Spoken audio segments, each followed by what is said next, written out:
داسې یو څوک خپل ځان ته اور ورچي، پر ځان پټرول شیندي، یا هم دا سړی زار خوري، یا هم دغه سړی د بام نه ځان غورځوي، د غره نه راګوزاروي، تر دیوالۍ لاندې کوي، تر موټرې لاندې کوي، زندې کوي، زار خوري. په هر شکل چې دا ته جان وژنه وایي، دا ناروا او یو جرم ګڼل کیږي.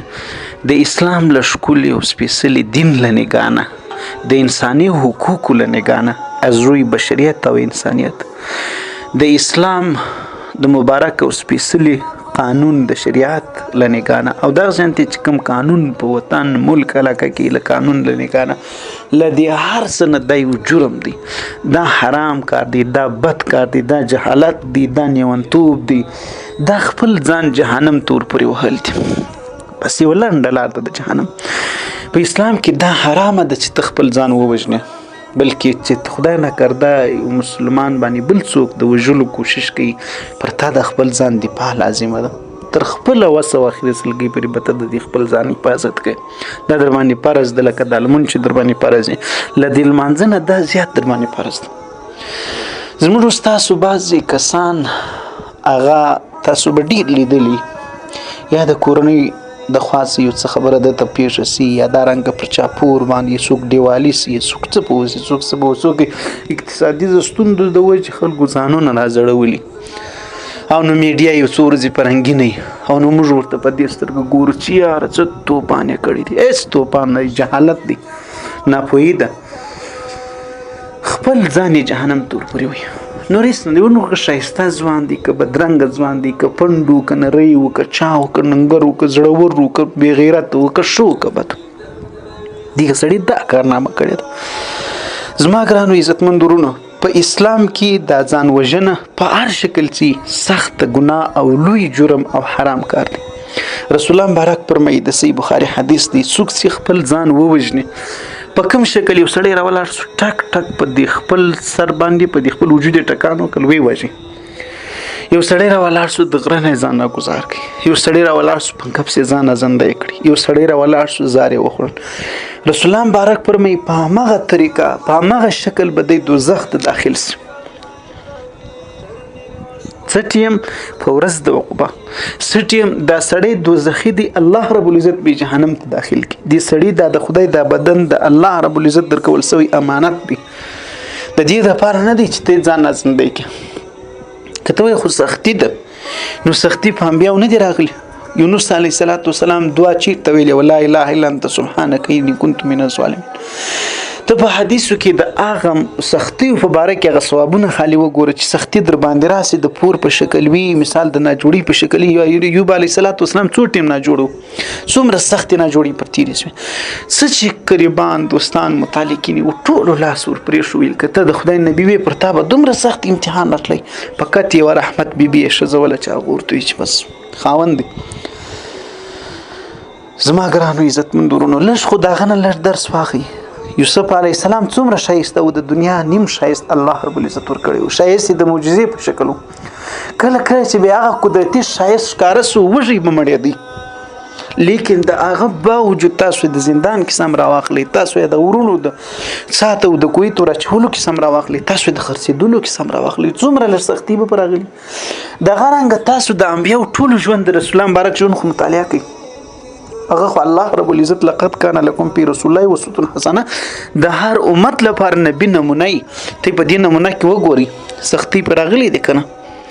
نو د دې خدا حلار نه ده چې په ما سختي ده، په زه په دیوالې شم، زه به ځان نظرو ولې زه پوره وړي سم، چې پیسې ولاړې زه به ځان نظرو ولې خو لاره باندې د زه احتجاج کوم، یا زه مثال هر څه چې کوم زه به ځان نظرم، یا پر ځان باندې به پټرول پاشتم هور بوره شم. او دا نور انسانان چې څومره ورته راټول وي، دا به په دې ګناه کې ورسره شریک وي. پر تا دا لازمه ده چې دا ستا کومه ما ته پوه کړې چې نور هر څه کوي، خو د ځان وژلو کوشش به سړی نه کوي.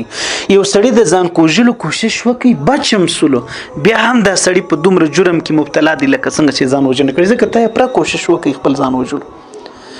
د خدای بندگانو، موږ مسلمانان یو، موږ سیکان یو، موږ هندوان یو، موږ انګریزان یو، موږ عیسایان یو، موږ څه بلاوي. نو اول خو اسلام دی، اول دی د خپل دین دی، اول دی آخرت دی، اول دی د خدای رضا ده، وروسته بیا د بندګۍ اصول دي.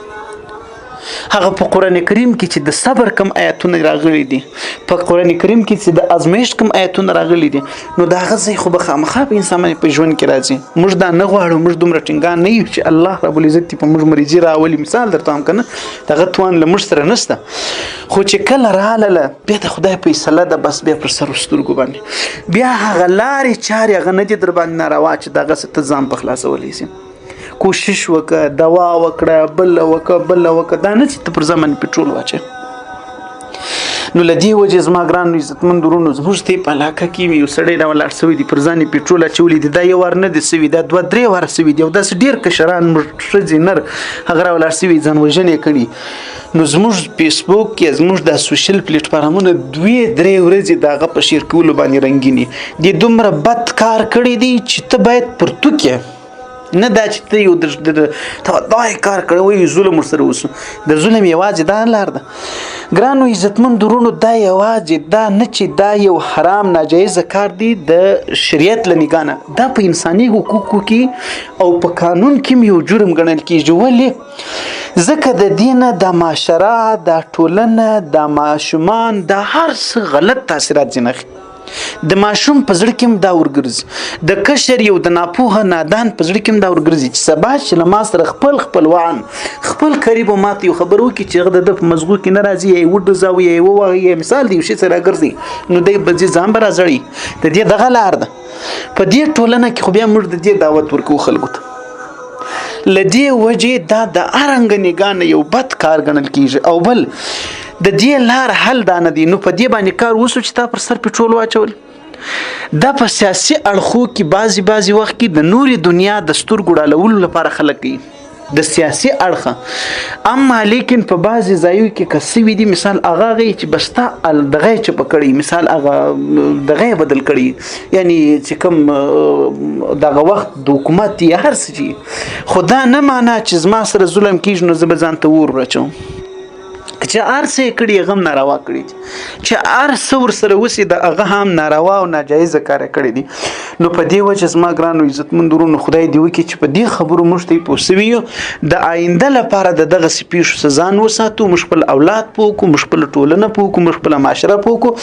د دې لپاره که پر تا سختي وي، که پر تا د لارې بندي وي، که پر تا باندې مثال پور باندې، که پر تا باندې هر مشکل مصیبت او غم راسي، نو یو صبر، دوم دعا او رجوع الی الله ته رجوع، دریم هغه بندگی کوشش کوه. بندگی کوشش دا دی مخور علما مشران، مثال چې کوم عدالت دی، نور چې کوم د حکومت کوم خبرې دی په سولیزه توګه احتجاج دی، مثال درته هم کنه هغه کوم دغه دی، نو دغه دغه لارو چارو کار واخله. خو موږ کله دونه در حد اوښتي، یوازې دا نه چې موږ پر ځان پټرول اچو ناروا کوو، بلکې موږ کله داسې پیښې هم کوو چې هغه بیخي د اسلام او د اسلامي انساني هدایاتو سره په ټکر کې. موږ عامه لاره بنده کو، عامه لاره، د عامې لارې سره ستا کم کار دی. د عام پر دې خو مریض هم را روان دي، پر دې خو ځوان هم را روان دي، پر دې خو جوړ هم را روان دي، مثال درته هم که نه ضرورتمن هم را روان دي، بل هم را روان دي. یعنې که د دې دا مطلب دی که چیرې پر تا سختي و نو پر ټول عالم بر توره شپه راغوړی، په ما هم باندې توره شپه راغوړی. مثال درته هم که نه د دې خو دغه مثال شنو، که بله ورځ دا کړ دا ګسې دې ورځ بیا راسي چې پر هغه پر یو چا باندې به سختي نه وي، په یو چا باندې یو مسله نه وي. د دې وجې زموږ ته په معاشره کې مسلمانانو په خاصه توګه پښتنو اکثر وخت په دې کې تېرېږي، په لارې باندې دلو کې تېرېږي. نن د دې قوم لار بنده کړله، نن دې پارټۍ لار بنده کړه، نن دې پارټۍ وایي پخوا به یو مسلمان یو عقیده به یوه چشمه سپین خبرې اورېدلې، نن پارټۍ مسلمانان دي، دا یو د بل قاتلان دي. خبرې تاسو اورېدلې ده که نه؟ نوٹ، هدایت، عبرت، ستونزې، مشکلات دا د ژوند برخه ده، خو الله ته رجوع، دعا، صبر، تقوا او دارنګه بدني کوشش کول، بندگی کوشش کول، دا در ټولو قوي وسیله ده. ځان وژنه او امیدي دا د حل لاره نه ده، الله ته مختوري ده، د جهنم ورتګ دی، خپل ځان همیش عذاب ته ورپورې وهل دي. له دې وجې که یو څوک ځان وژنه وکړي نو په دې باندې کار هم نه کېږي، دې کار نه کېږي. ته بل دې څه وکړ، خپل ځان دې زنده کړي، خپل ځان دې وواژي، خپل ځان. تا ته خو الله دومره دولت درکړی دی چې ټوله دنیا د یوې سترګې قیامت دې نسي جوړېدلی ته ولې جهالت کوې. درېیمه خبره د په هدایاتو کې د سره ونیسئ که یو څوک را ولاړ سي د خپل کشر مضبوط ته وډزي ناکې یې وډزي وی بیخي وي د کور یې پسې واخلي. داسې څومره خلک شته ناپوهه او بعضې کسان خدای دې هدایت د موږ سره ورته وکړي. نو آیا د دې د یوازینۍ بس د حل لاره همدا ده یا یو څوک خبره په خپلو کې نه سره مني بس د هغوی یوازینۍ د حل لاره همدا ده چې ته به ټک ټک ځان بولې یا به پټرول اخلې پر ځان به توی اور به ځان ته ور اچوې یا به ځان را زندې کوې یا به زهر خورې. نه هېڅکله نه در دغه نو بالا خرطوب در دغه نو بالا ناجایز خبره در دغه نو بالا د عذاب د ورتګ لپاره بل څه شته نه. په ژوند دې ځان را زندې کړي نو آخرت دې ګوره چې بیا څه درته ګوري.